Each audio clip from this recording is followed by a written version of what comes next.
Saints Row the Third, c'est le troisième épisode de la série GTA-like de THQ qui sort en cette fin d'année sur PlayStation 3 et Xbox 360. Alors c'est un jeu assez attendu, déjà parce qu'on n'a pas eu de suite depuis 3 ans. Et aussi parce qu'il n'y a pas vraiment de concurrent à Grand Theft Auto cette année. Donc pour les fans du genre, ce sera le jeu à surveiller.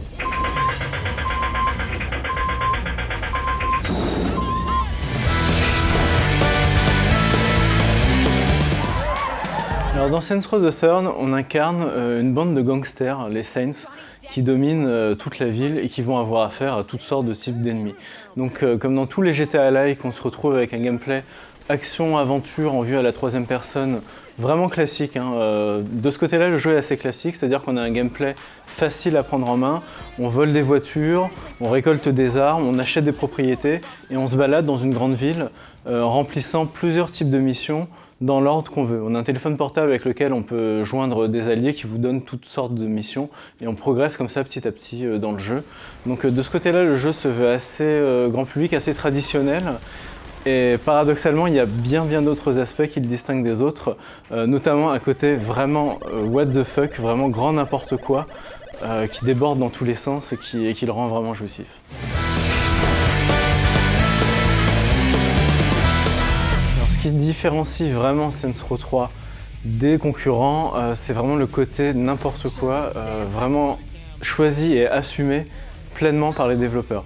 C'est-à-dire que dans les GTA, on se sent un petit peu voyou, un petit peu rebelle parce qu'on peut tirer sur des flics, parce qu'on vole des voitures. Ici, ça va vraiment beaucoup plus loin. Le joueur est vraiment poussé à faire foutre le bordel dans la ville. C'est-à-dire que quand on va combattre des gangs, au début, on va utiliser des flingues et des fusils à pompe.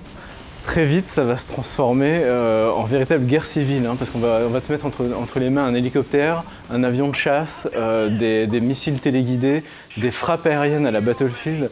Donc il y a un aspect complètement démesuré comme ça qu'on retrouve aussi dans les véhicules. On peut piloter des tanks, des espèces de prototypes hybrides moto-avions qui volent dans la ville et qui mitraillent tout ce qui bouge.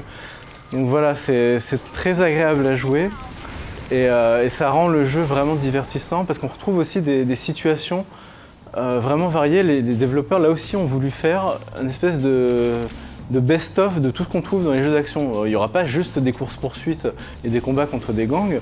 On va se battre sur Mars, on va se battre dans un ring de catch, on va se battre contre une armée de zombies. Donc c'est vraiment absolument aucun réalisme. Et finalement, tout le côté... c'est un jeu dans lequel il y a beaucoup de sexe, beaucoup de violence et beaucoup de choses qui pourraient choquer. Et finalement, ça va tellement loin que ça devient très vite caricatural. Ça rend le jeu presque un petit peu cartoon, pas du tout réaliste, ce qui fait qu'on n'y croit plus. Et finalement, ça devient juste défoulant, alors que ça aurait pu être scandalisant.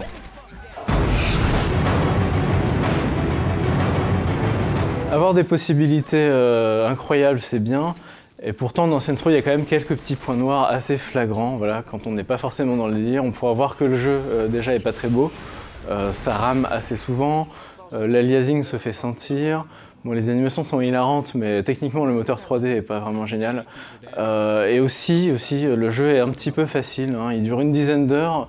Et c'est vrai, quand on a de telles possibilités, finalement, face aux ennemis, c'est assez facile de passer un coup de fil pour appeler une bande de potes de son gang qui vous ramène carrément un tank ou un hélicoptère pour bombarder tout ce qui bouge et on a très vite fait le ménage. Donc Saints Row, c'est un jeu qui se veut grand public, qui n'est pas super bien réalisé et qui est quand même assez facile. Voilà, vaut mieux le savoir quand même avant de plonger. Saints Row the Third, c'est un jeu assez particulier parce que même si j'ai des choses assez évidentes à lui reprocher et qui sauteront aux yeux de tout le monde, une fois qu'on est lancé dans la partie, on ne peut plus s'arrêter, tout simplement parce qu'on a accès sans cesse à un arsenal de plus en plus fou et des véhicules incroyables, qu'on vit des situations vraiment drôles. Et c'est ça vraiment qui fait la force du jeu. C'est un jeu qui manque peut-être de finition, mais qui a un positionnement, un parti pris tellement délirant et tellement scandaleusement drôle, j'ai envie de dire, que finalement on le parcourt d'une traite sans vraiment se forcer. C'est pas le niveau de finition des jeux Rockstar, mais en l'absence de réel GTA en cette fin d'année, c'est vraiment un bon choix, je pense, si on a envie de s'éclater.